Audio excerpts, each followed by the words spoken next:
tó mo kí yín onílé lóko lọ́nà lẹ́yìn odi wípé ẹ káàárọ̀ o, ẹ káàsán ọ̀dẹ̀ òdòbí àjíǹde àtayọ̀ yóò máa jẹ́ fún wa o. Ẹ wo Gumi ti sọ̀rọ̀ o, Sheikh Ahmad Gumi ó ti sọ̀rọ̀.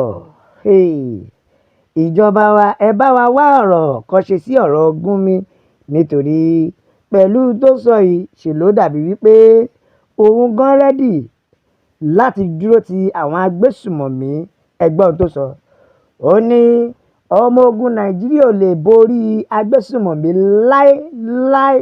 Ṣẹ́ríbi tó dáa lójú dé, Nigerian military can never defeat agbésùmọ̀mí. Ó ní bí kò ṣe pé kọjọ dúnàádúrà, the only thing they can do is negotiate. Ẹ̀gbọ́n ṣe ẹ ti gbọ́, Gumi ní ọmọ ogun Nàìjíríà ò lè borí agbésùmọ̀mí láéláé.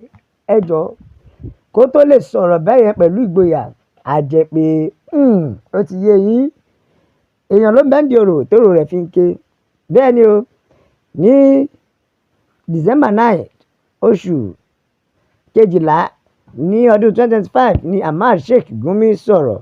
Ó ní ọmọ ogun Nàìjíríà wọn ò lágbára láti borí agbésùmọ̀mí tó bá jẹ́ pé kí wọ́n jọ kọjú ìjà síra wọn.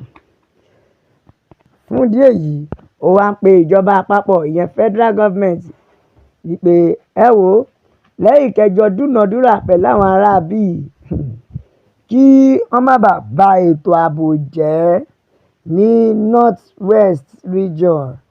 Ó ní Sheikh Gumi wá sọ̀rọ̀.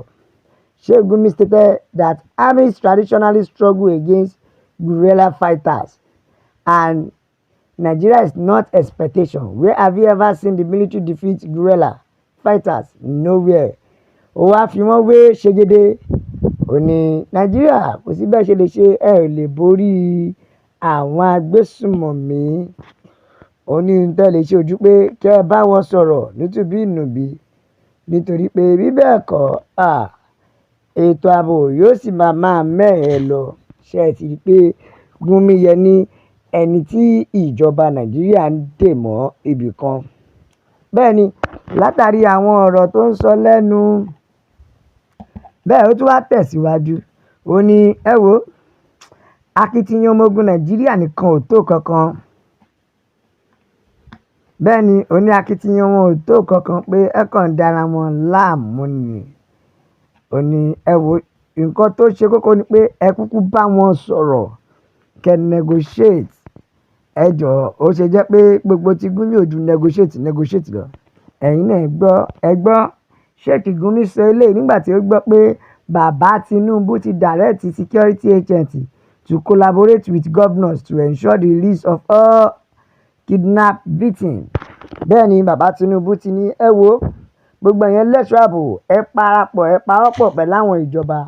Gbogbo àwọn èèyàn yín tágbésùmọ̀mí jí gbé, ẹ gbé wọn, ẹ gbà wọ́n jáde padà. Ó ní ẹ rí pé ẹ gbà wọ́n jáde padà.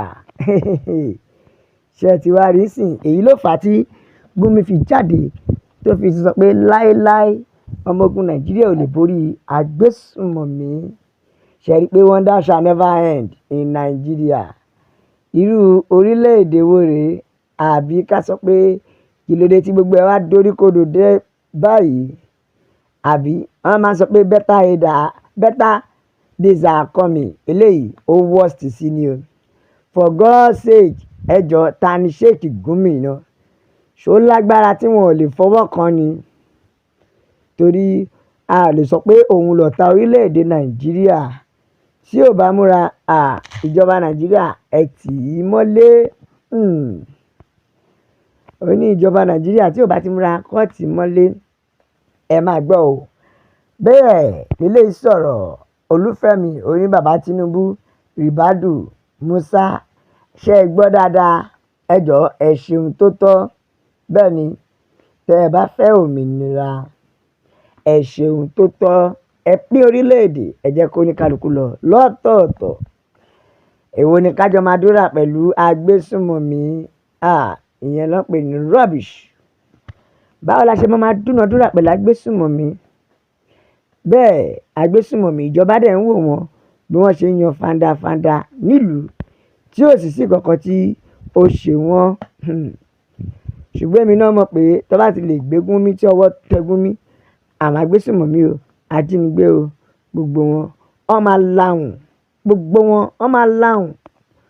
Bẹ́ẹ̀ tó bá ti lè gbé Gúnmi, ẹ̀ rí i pé iṣẹ́ yẹn á tún rí bọ̀ yá dáadáa.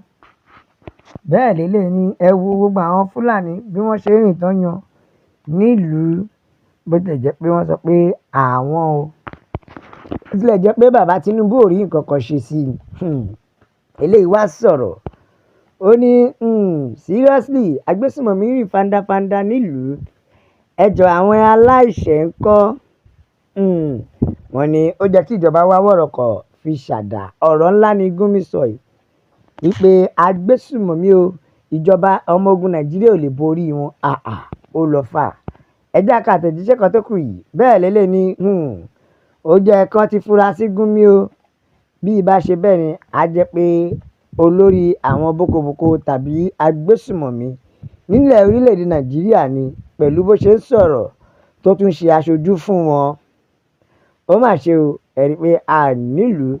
Bí bẹ́ẹ̀ kọ́ irú eléyìí kọ́ ti prosecute Gúnmi ni o. Bẹ́ẹ̀ lélẹ̀ ni for God's sake, ta ni Gúnmi náà gan-an tó wá sọ̀rọ̀ ẹ̀ di Ọlọ́run? Ẹ jọ̀ọ́, ó ní ó wá sọ̀rọ̀ ẹ̀ di Ọlọ́run. So tí wàá fẹ́ dàbí pé Haúsá Fúlàní àbí àwọn ìyẹn ló dẹ̀ ń darí orílẹ̀-èdè. Ẹ wo ẹ jẹ́ ká àtẹ̀jíṣẹ́ àwọn ènìyàn mi jàre. Caleb ó ní ó túmọ̀ sí pé Nàìjíríà yóò lè jẹ́ one nation mọ́ o, nítorí kò sí nǹkan kan tàbí àǹfààní tá à ń rí jẹ nínú one nation. Ẹ wo ẹ jẹ́ ká ti Fẹ́mi Joshua, ó ní but is this the man too big for a whole Nigeria? Ó ní ṣé ó lé ní àbọ̀ wúwo fún gbogbo orílẹ̀-èdè Nàìjíríà láti mú Gúnmi ni, àbí irú ta ni Gúnmi jẹ́ tó fi jẹ́ pé ọwọ́ òfin ò mú? Bẹ́ẹ̀ ni ọwọ́ òfin kò mú, torí tó bá jẹ́ bẹ́ẹ̀ ni ó yẹ kó ti gbé Gúnmi tipẹ́. Ẹ̀yin náà gbọ́n tó wá sọ, ọlọ́mọ ogun Nàìjíríà ẹ̀mí wọn ò lè gbé. Bẹ́ẹ̀ la ṣe sọ pé the earlier Nigeria army kọ́ yìí ti máa delete arákùnrin yìí, nítorí ṣe ló dàbí threat sí wọn lọ́rùn. Ẹ wo gbogbo ọmọ Yorùbá, a ó máa fèyí ṣe ìdágbére o, nítorí àjò lè dùn títí kó nílé kó má relé, bó pẹ́ bóyá onílé àrèlé. Bẹ́ẹ̀ ẹ jẹ́ ká àtẹ̀jíṣẹ́ kan ṣoṣo tó kù yìí o. Bẹ́ẹ̀ lè sọ pé pẹ̀lú bí arákùnrin yìí ṣe ń sọ̀rọ̀ kò jẹ́ kó mú un jẹ. Olórí agbésùnmọ̀mí gangan ló sọ̀rọ̀ ọmọ Yorùbá.